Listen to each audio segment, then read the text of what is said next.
Okay, here is the thermostat.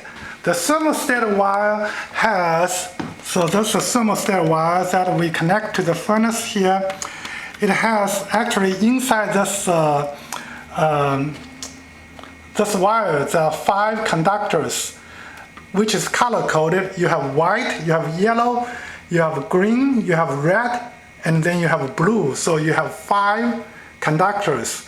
And the blue is empty, you just tape it, let it hang in the air.